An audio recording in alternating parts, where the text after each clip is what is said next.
So for today's top 5 video, I'm continuing the theme of top 5 villains for characters with everybody's favorite neighborhood web crawler, Spider-Man.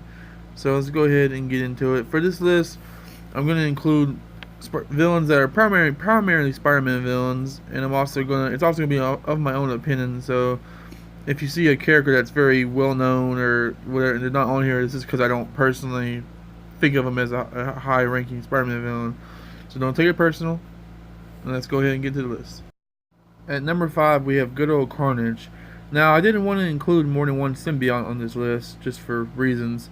And so, Carnage wins the vote for me on best symbiote. I know Venom is all-time favorite, but I just like Carnage better. I like Carnage his character design better. I like the way he looks. I like the way his symbiote always seemed like it was more living to me than Venom's, even though they're both living. But he just seemed like he had more of a stylish appearance all the time, and I love his personality. He's more crazy, he's more just batshit, and more spontaneous, more funny too than Venom usually is.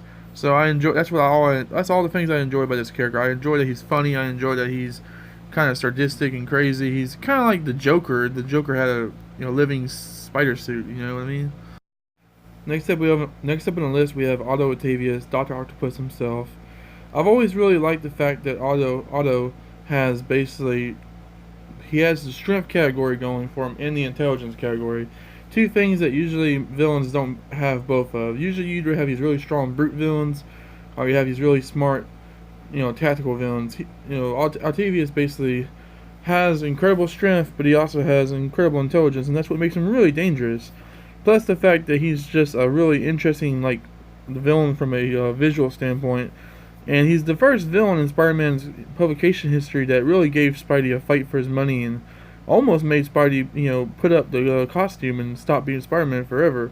I did a retro review for that first appearance of Otto Octavius. You can check it out on my channel. Next up on the list we have Norman Osborn, the Green Goblin himself.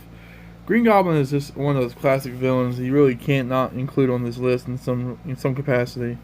He's a fun character design, and he's such a sinister villain. And the fact that he was actually the whole time he was one of Peter's best friends, his dad, is just something that really connects very well, and it's a very personal connection to the character.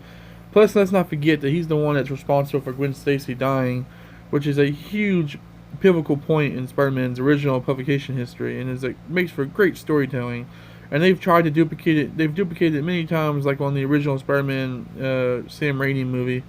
They duplicated it to a certain extent. It's Green Goblin is an iconic part of Spider-Man's history, and it's a mantle villain. That's what's also cool about it is it's not just one guy. It's it keeps coming back to haunt Spider-Man over the years. Next up, we have Mysterio. I love Mysterio. I'm a big fan of villains that use confusion or fear, or some kind of mental states to defeat their enemies rather than using physical force. It's why I rated Scarecrow so high on my top 5 Batman villains, because I just love villains like that can use something as simple as fear, or in Mysterio's case, illusions, mind playing tricks on you to his advantage. I just like that, and the fact that he's actually I believe he's supposed to be I know in the cartoon he was a special effects guy on movie sets. I don't know if that's what he was in the comic books, but I really enjoyed that background, of the character. It's an interesting kind of alter ego to have, and plus the costume design is so great. At first you think it's kind of cheesy because it's like, oh, it's a fishbowl on top of his head, but it works so well, especially with that original Steve Ditko art. It's so great and classic.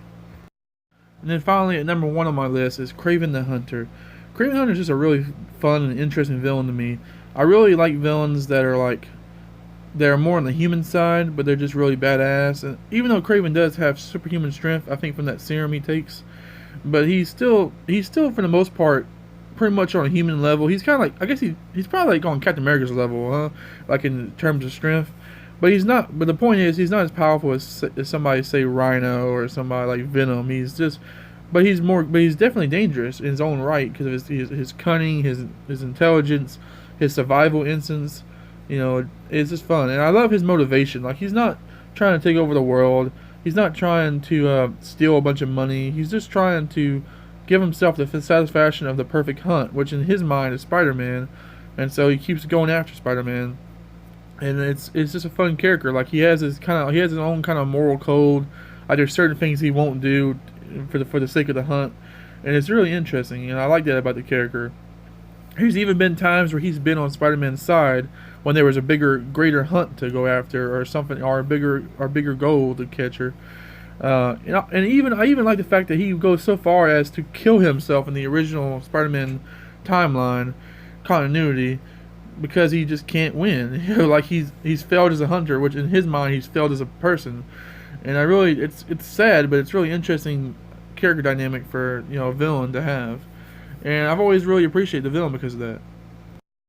So that's all I got for my top 5 Spider-Man villains. Let me know in the comments what your top 5 Spider-Man villains are, and if you think any of them should be on this list or not. Thank you guys for watching, and see you guys later.